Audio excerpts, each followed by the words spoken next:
Hai anak-anak, kita ketemu lagi dalam pembelajaran sosiologi. Kali ini kita akan membahas mobilitas sosial. Nah, sebelumnya kita sudah membahas tentang diferensiasi sosial, stratifikasi sosial, dan sekarang kita akan membahas tentang mobilitas sosial. Nah, sebelum kita mempelajari tentang mobilitas sosial, baik kita akan lihat terlebih dahulu bagan tentang mobilitas sosial. Yang pertama kita akan membahas tentang pengertian mobilitas sosial, kemudian bentuk mobilitas sosial, kemudian faktor yang memengaruhi mobilitas sosial, saluran mobilitas sosial, dampak mobilitas sosial, dan beberapa pembahasan tentang bentuk misalnya. Nah, kita akan belajar tentang mobilitas horizontal, mobilitas vertikal, mobilitas antar generasi, dan mobilitas intragenerasi, dan gerak sosial geografis ya. Kemudian tentang saluran mobilitas sosial berarti sarana atau lembaga yang dipakai untuk orang melakukan perpindahan status, yaitu menggunakan saluran angkatan bersenjata atau juga bisa kepolisian ya, atau kemudian lembaga keagamaan, lembaga pendidikan, organisasi politik, organisasi keahlian, atau juga melalui perkawinan. Nah, dampaknya ada konflik antar kelas misalnya, konflik antar kelompok, konflik antar generasi, dan penyesuaian kembali atau reintegrasi. Nah, kita akan belajar dulu tentang pengertian mobilitas sosial. Nah, menurut Paul B. Horton menyatakan mobilitas sosial sebagai suatu gerak perpindahan dari satu kelas sosial ke kelas sosial lainnya, atau gerak perpindahan dari satu strata ke strata lainnya. Jadi ini berbicara tentang, sebenarnya intinya adalah menyatakan suatu perpindahan status dari kelas yang satu, kelas bawah misalnya, ke kelas atas ya. Dan kemudian menurut Kimball Young and Raymond W. Mack, mobilitas sosial adalah suatu gerak dalam struktur sosial, yaitu pola-pola tertentu yang mengatur organisasi suatu kelompok sosial. Nah, intinya sebenarnya sama ya, intinya bahwa hanya membahas tentang bagaimana suatu perpindahan status ya, baik itu dilakukan individu maupun kelompok di dalam sebuah struktur sosial masyarakat. Selanjutnya kita akan melihat dinamika mobilitas sosial. Yang pertama adalah cara melakukannya adalah melalui perubahan standar hidup, atau bisa juga melalui perkawinan. Artinya seorang yang menikah dengan orang yang status lebih tinggi dia akan mengikuti orang yang status lebih tinggi. Perubahan tempat tinggal, kemudian perubahan tingkah laku, perubahan nama. Ini adalah cara-cara melakukan mobilitas sosial. Nah, hambatannya terkait dengan mobilitas sosial ke atas karena ada perbedaan rasial dan agama dalam sebuah sistem sosial tertentu. Ya, misalnya dalam kelompok agama yang menganut sistem kasta, hal itu sangat tidak dimungkinkan untuk melakukan mobilitas sosial. Kemudian juga jika ada sebuah diskriminasi kelas ya, itu juga sangat tidak dimungkinkan. Atau subkultur dari kelas sosial, ada kemiskinan dan perbedaan jenis kelamin. Nah, ini beberapa hambatan ya terkait dengan kemiskinan. Orang untuk melakukan perpindahan sosial benar-benar harus membutuhkan usaha yang luar biasa. Juga dalam masyarakat tertentu kadang-kadang yang masih membedakan laki-laki dan perempuan, perbedaan jenis kelamin juga bisa menjadi hambatan ya untuk melakukan mobilitas sosial ke atas. Selanjutnya kita akan mempelajari tentang bentuk mobilitas sosial. Nah, terkait dengan bentuk mobilitas sosial, yaitu ada mobilitas sosial horizontal, kemudian mobilitas sosial vertikal, mobilitas sosial antar generasi atau sama juga dengan intergenerasi. Kemudian mobilitas sosial intragenerasi dan gerak sosial geografis. Kita akan menjelaskan satu persatu bentuk mobilitas sosial ini.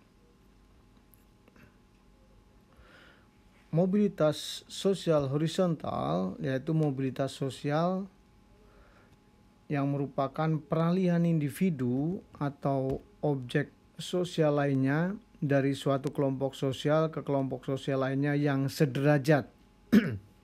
Ya, misalnya seorang guru di sebuah sekolah kemudian mengajar di tempat lain dengan level yang sama, itu termasuk mobilitas sosial horizontal. Atau contoh lain misalnya Pak Pardi, seorang penjual bakso, suatu ketika ia memutuskan untuk berganti profesi menjadi seorang penjual nasi uduk. Pekerjaan Pak Pardi berubah namun status sosialnya tetap pada derajat yang sama. Itu contoh dari mobilitas sosial horizontal. Nah, kemudian mobilitas sosial vertikal yaitu perpindahan individu atau objek dari suatu kedudukan sosial ke kedudukan sosial lainnya yang tidak sederajat.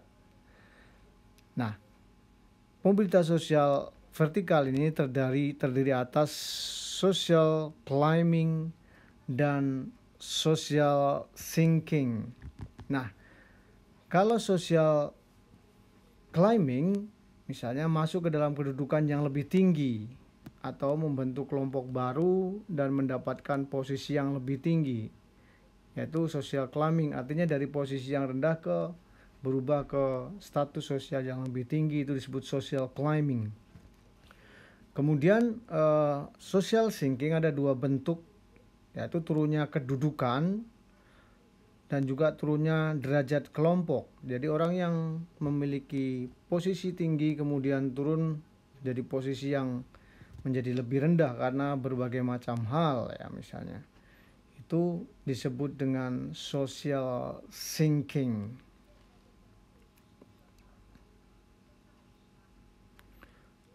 Nah, kemudian tentang mobilitas antar generasi atau intergenerasi.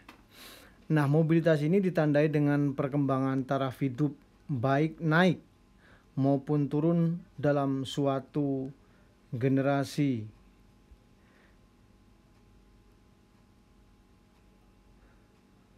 Nah, ini adalah sebagai contoh dari mobilitas antar generasi. Misalnya, kakek adalah penjaga sekolah, ya, kemudian anaknya adalah menjadi guru, ya. Kemudian sang ayah ini menikah mempunyai anak menteri negara atau menteri misalnya pendidikan atau apapun yang kedudukan lebih tinggi. Nah, itu berarti disebut dengan mobilitas naik. Artinya dari kakek yang posisinya rendah sampai kepada cucu yang posisinya lebih baik atau lebih tinggi, itu disebut dengan mobilitas antar generasi naik.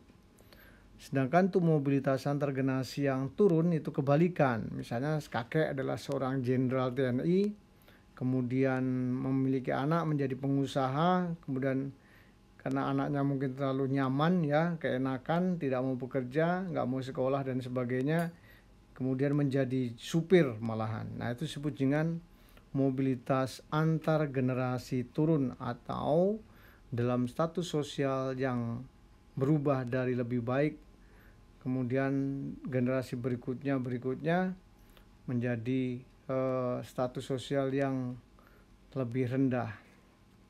Itu mobilitas antar generasi.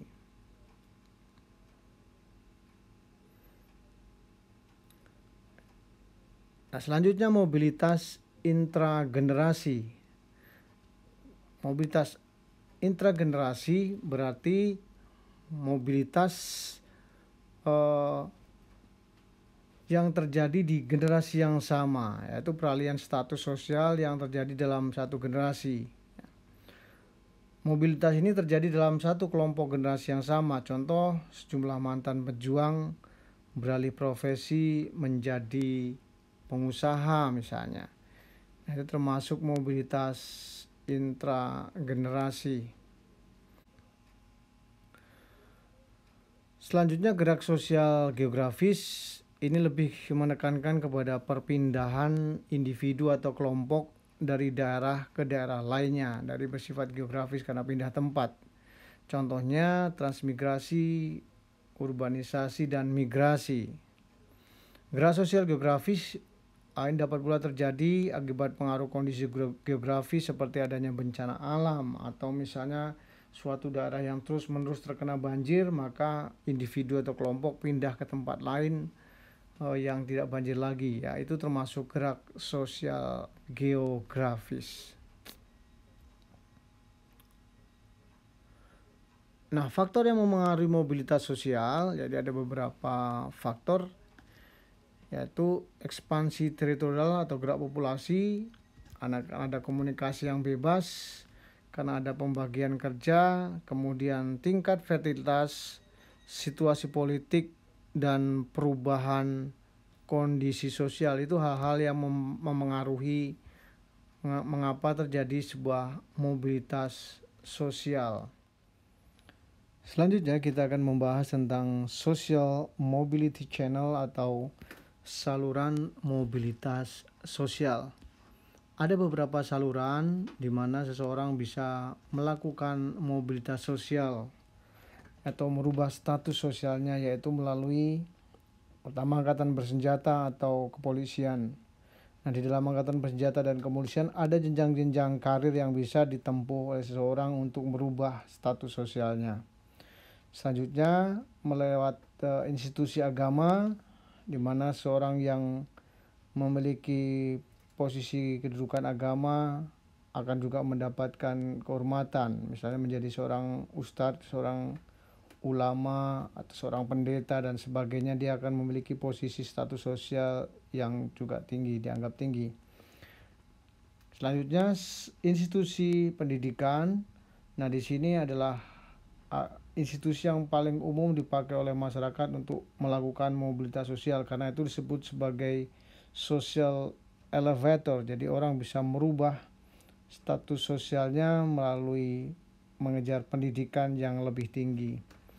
Dan berikutnya adalah organisasi politik. Ya, orang bisa mencapai kekuasaan dengan bergabung salah satu anggota partai politik misalnya. Di situ bisa menempuh karir, bisa menjadi bupati lewat pemilihan umum atau wali kota, gubernur, dan lain sebagainya. Sedangkan lewat ekonomi, organisasi ekonomi adalah misalnya seorang yang menjadi pengusaha sukses juga akan dipandang status sosial tinggi. Dan organisasi profesional, misalnya seorang dokter, ya, dengan menjadi anggota Ikatan Dokter Indonesia misalnya, dia akan menjadi dokter yang dipandang memiliki status yang lebih tinggi dibandingkan yang lainnya. Dan yang terakhir melalui pernikahan, seorang gadis yang menikah dengan seorang pria yang memiliki status tinggi, otomatis statusnya juga akan ikut berubah. Nah, ini adalah beberapa saluran untuk melakukan mobilitas sosial. Nah, selanjutnya ada dampak yang diakibatkan oleh mobilitas sosial. Misalnya konflik di antara kelas-kelas sosial, juga bisa terjadi konflik antar kelompok, konflik sosial, konflik antar generasi, dan penyesuaian kembali, ya, sesuatu yang mungkin dianggap tidak sesuai. Dan itu adalah dampak dari mobilitas sosial. Sekian presentasi hari ini tentang mobilitas sosial. Kita ketemu lagi dalam sesi berikutnya.